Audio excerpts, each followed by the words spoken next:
आपण ऐकत आहात VAG मराठी स्टोरीज आणि सादर करत आहे मिसमॅच लव या कथेचा पुढचा भाग सुरू करण्याआधी प्लीज माझ्या चॅनलला सबस्क्राईब करून घ्या आणि आधीचे पार्ट ऐकले असल्याची खात्री करून घ्या.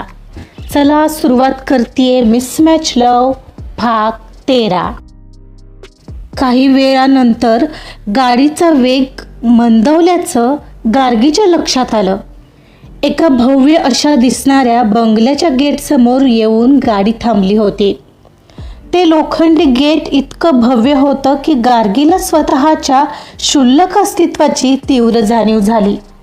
गेटच्या दोन्ही बाजूला असलेल्या सुरक्षा रक्षकांनी सॅल्यूट केला आणि ते मोठं गेट उघडलं गेलं. समोर हिरवगार लॉन, मध्यभागी कारंजे आणि त्याच्या मागे उभं असलेलं ते पांढरं शुभ्र साम्राज्य.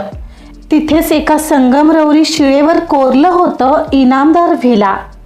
ड्रायव्हरने मागे वळून सांगितलं, सर आलोय आपण. कार्तिकने गार्गीकडे पाहिलं. त्याच्या चेहऱ्यावरचे भाव आता पूर्णपणे बदलले होते. मघाचा राग जाऊन तिथं एक प्रोफेशनल लुक आला होता. त्याने अचानक त्याचा रुमाल तिच्या समोर पकडला, कारण तिच्या डोळ्यात आलेलं पाणी त्याला दिसलेलं. तिने पाहिलं तर तिला रडवून हा कूल होऊन रुमाल पुढे करतोय हे त्याचं ढोंग पाहून तिचा मात्र तिळपापड झाला. तिने तो रुमाल घेतला आणि सरळ रागाने गाडीत खाली फेकून दिला. Gargi, listen me carefully. मला ड्रामा नकोय. ते डोळे पूस आधी आणि चेहरा सुद्धा नीट कर. आतमध्ये सगळेत.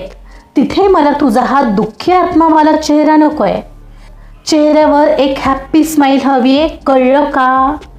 कळलंय मिस्टर कार्तिक, पण लक्षात ठेवा, आत्ता कदाचित वेळ तुमच्या बाजूने आहे, पण हीच वेळ माझ्याकडे येईल ना, तेव्हा उलटी गिनती करण्याची वेळ तुमची असेल.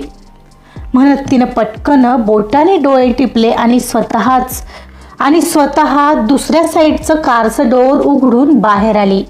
समोर एक भव्य बंगला दिसत होता. तिनं त्याकडे पाहत एक दीर्घ श्वास घेतला. तिच्यासाठी हे घर नव्हतं, हे होतं एक रणांगण. तिच्या खऱ्या सत्वपरीक्षेची सुरुवात इथूनच तर होणार होती. गार्गीने त्या भव्य इनामदार व्हिलाच्या मुख्य दारात पाऊल टाकलं आणि ती जागीच थबकली. बाहेरून जेवढा हा बंगला रुबाबदार दिसत होता, आतून तो त्याहून कितीतरी पटींनी श्रीमंत आणि आधुनिक होता. पायाखाली पसरलेलं शुभ्र इटालियन मार्बल, भिंतीवर लावलेली लाखोंची पेंटिंग्स आणि छताला लटकणारं ते भव्य क्रिस्टल झुंबर. हे घर कमी आणि एखाद्या इंटरनॅशनल हॉटेलची लॉबी जास्त वाटत होती. घरात एसीची सुखद हवा होती, पण वातावरणात मात्र एक प्रकारचा थंडपणा आणि कृत्रिम शांतता भरून राहिली होती. कार्तिक तिच्या पुढे चालत होता. त्याने एकदाही मागे वळून पाहिलं नाही की गार्गी येते की नाही. तो सरळ हॉलमध्ये शिरला. गार्गी मात्र संकोचलेल्या पावलांनी हातातली पर्स घट्ट पकडून त्याच्या मागे मागे चालत होती. तिला नेमकं कसं वागावं, चप्पल कुठे काढावी हे सुद्धा कळत नव्हतं. शेवटी बाजूला असलेलं शू रॅक पाहून तिने आपली सँडल तिथे काढली आणि अनवाणी पायानेच त्या थंडगार फरशीवरून ती आत आली.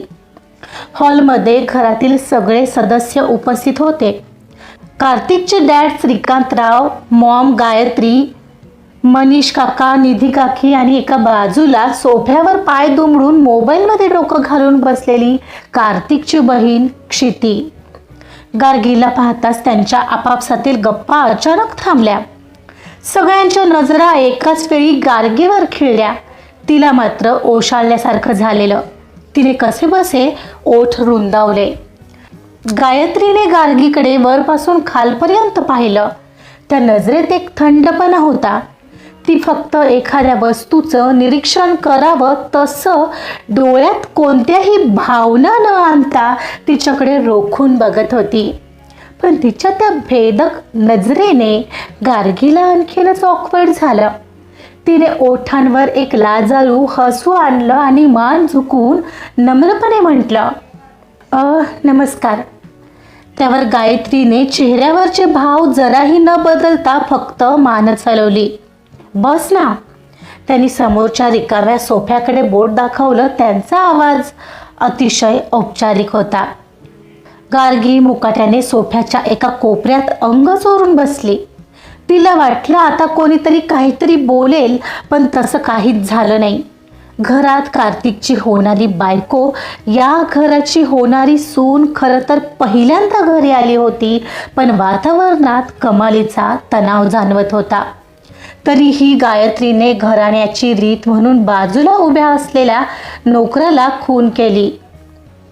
महादू, जा पाणी आण जा मॅडमला. त्यांच्या आवाजात जिव्हाळा नव्हता, पण किमान आलेलं पाणी विचारण्याचं सौजन्य तरी असावं. गार्गीने काहीच क्षणात आलेला पाण्याचा ग्लास घेतला. तिचे हात थोडे थरथरत होते.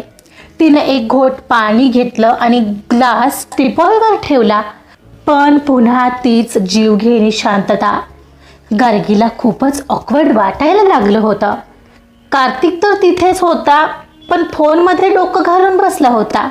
त्याला तिच्या अवघडलेपणाशी काहीही देणं घेणं नव्हतं. शेवटी ही शांतता निधी काकूंनी मोडली.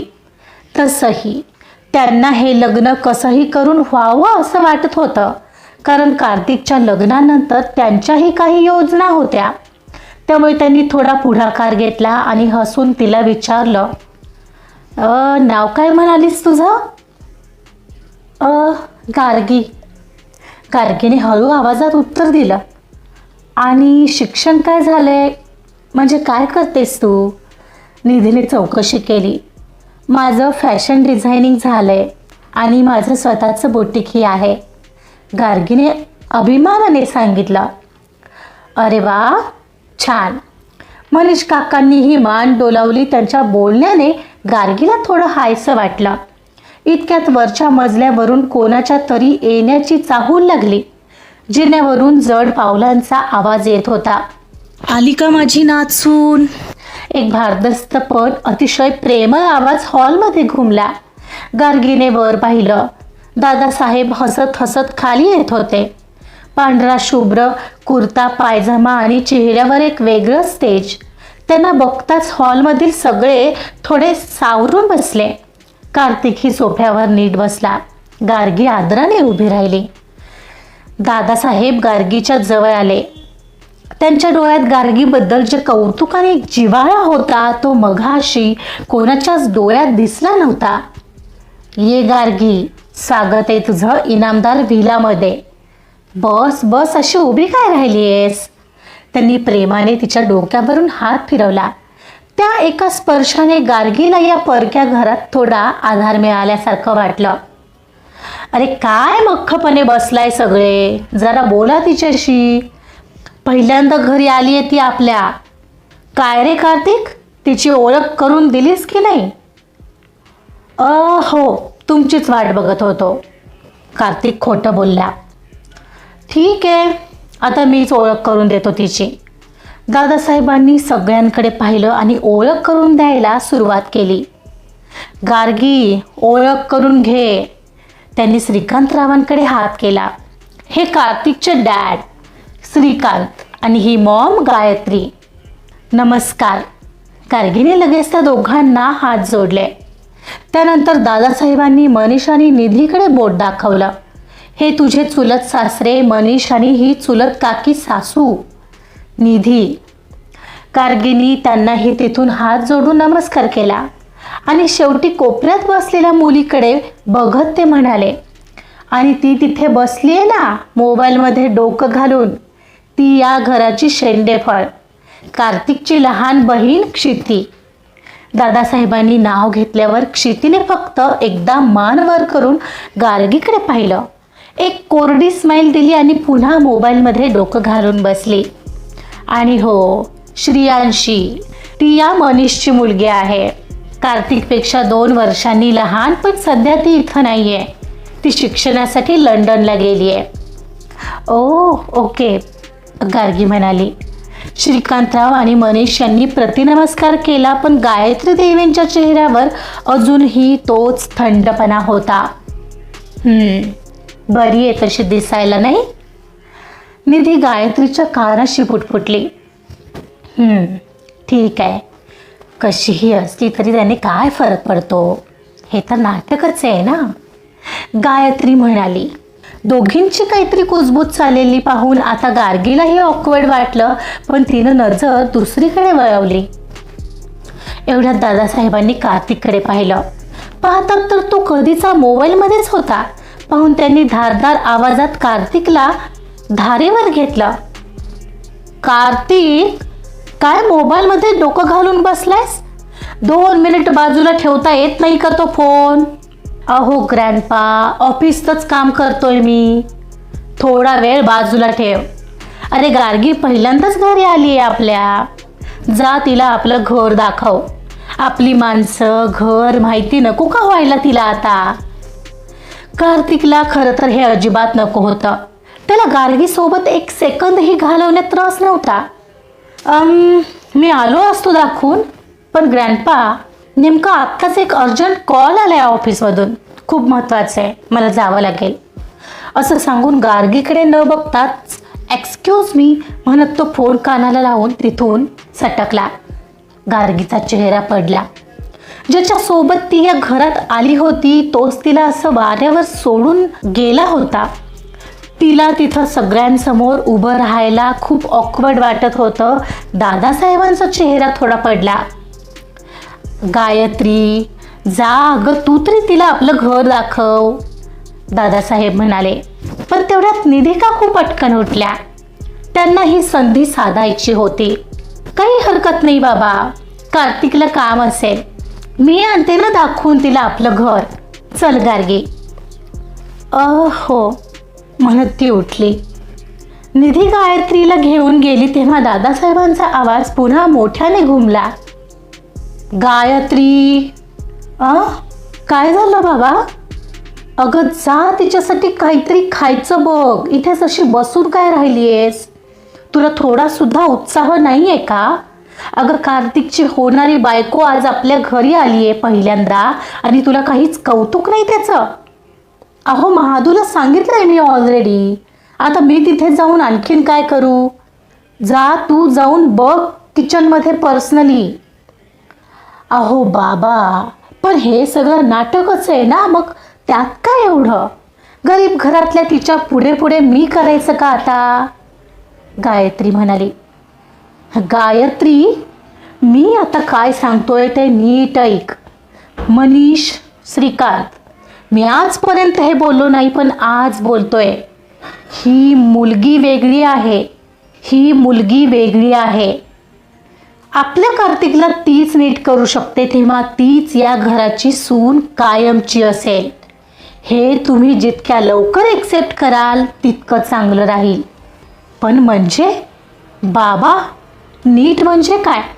आपल्या कार्तिकमध्ये थोडीच काय कमी आहे? श्रीकांतरावांनी प्रश्न केला. कार्तिकमध्ये कमी अशी नाही आहे श्रीकांत, बिझनेसमध्ये तो परफेक्टच आहे, अगदी वाद यात नाहीच आहे. पण एक माणूस म्हणून तो निश्चितच कमी पडतोय, आणि त्याच्यासाठी हीच मुलगी चांगली असेल. माझे शब्द तुम्ही नोंद करून ठेवा. दादासाहेबांनी सांगितलं तसं कोणाच्याच चेहऱ्यावर आनंद नव्हता. तरीही बस होकारार्थी मान हलवून ते सगळेच शांत बसले.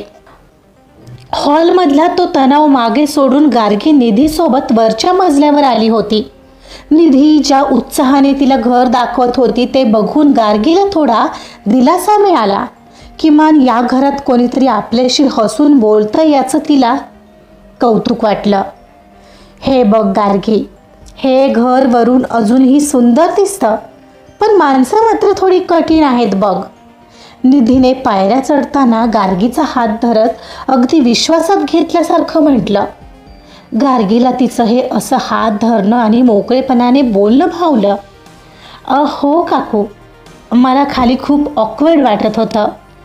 गायत्री मॅम आणि क्षिती तर माझ्याकडे बघतही नव्हत्या. माझं काही चुकलंय का? निधीने एक सूचक हास्य केलं.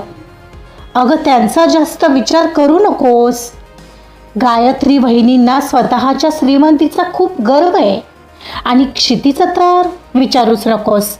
पण तू काळजी नको करू, मी आहे ना तुझ्या पाठीशी. तुला काहीही लागलं किंवा कोणी काही बोललं तर हक्काने माझ्याकडे ये. गार्गीने कृतज्ञतेने निधीकडे पाहिलं. तिला या क्षणाला निधी एका आधारासारखी वाटत होती आणि निधीलाही तर हेच हवं होतं, गार्गीचा विश्वास जिंकणं. निधीला माहीत होतं की कार्तिकला नियंत्रणात ठेवण्यासाठी गार्गीचा वापर भविष्यात होऊ शकतो. मनीष सध्या CEO असला तरी कार्तिकची वाढती ताकद त्यांच्या मुलीच्या भविष्यासाठी धोकादायक होती. त्यामुळे गार्गीला आपल्या मुठीत ठेवणं हा निधीच्या मोठ्या डावाचा एक भाग होता. हे बघ, हे समोरचं आहे ते मनीष आणि माझं बेडरूम, आणि हा जो मोठा पॅसेज आहे ना, याच्या शेवटी निधीने तिला एका भव्य दरवाजासमोर नेऊन उभं केलं. हे कार्तिकचं बेडरूम. आता काही दिवसात हे तुझंही घर होणार, म्हणून म्हटलं आधी तुला त्याची बेडरूम दाखवून द्यावी. निधीने दरवाजा उघडला. आतलं दृश्य बघून गार्गी थक्क झाली. ती रूम खूप मोठी आणि आलिशान होती, पण तिथे रंगांची उधळण नव्हती. राखाडी, काळा आणि पांढरा अशा मिनिमलिस्टिक रंगात ती खोली सजवली होती. तिथे सगळं कसं जागच्या जागी आणि अतिशय शिस्तबद्ध पद्धतीने ठेवलं होतं. कार्तिकच्या स्वभावासारखंच त्या खोलीत एक प्रकारचं दडपण होतं. गार्गी थक्क होऊन बघतच राहिली होती ती रूम. एवढ्यात निधीच्या मोबाईलची रिंग वाजली. अगं गार्गी, तू बघ हा रूम, माझ्या मैत्रिणीचा फोन आहे, मी आलेच बोलून, असं म्हणत निधी फोनवर बोलत गॅलरीच्या दिशेने गेली. गार्गी त्या रूममधील शांतता आणि तिथली मांडणी पाहण्यात पूर्णपणे हरवून गेली होती. चालता चालता तिचं लक्ष एका कोपऱ्यात पालथ्या ठेवलेल्या एका जुन्या फोटो फ्रेमवर गेलं. सगळं व्यवस्थित ठेवलेलं, पण ही फ्रेम मात्र अशी पडलेली पाहून तिला राहवलं नाही. ती त्या फोटो फ्रेमच्या जवळ गेली आणि तिने ती फ्रेम सरळ केली. तो कार्तिकचा एक जुना फोटो होता. पाहून कुतूहलाने तिने तो फोटो हातात घेतला आणि तो ती निरखून बघू लागली. काय करतेस तू इथे, आणि माझ्या वस्तूंना हात लावायची तुझी हिंमत कशी झाली? एवढ्यात कार्तिकचा धारदार आवाज इतका मोठा होता की ती दचकली आणि तिच्या हातातली फ्रेम खाली जमिनीवर पडली आणि तिचे तुकडे क्षणार्धात खाली विखुरले.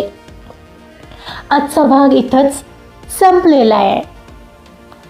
आता गार्गीकडून ती फ्रेम फुटली म्हणजे कार्तिक तिला सुनावणार म्हणजे सुनावणार. आणखीन काय काय होणार आहे गार्गीच्या आयुष्यात काय माहिती. ही तर बस एक सुरुवात आहे. बघूया काय होत आहे पुढील भागामध्ये. त्यासाठी ऐकत रहा मिसमॅच राव.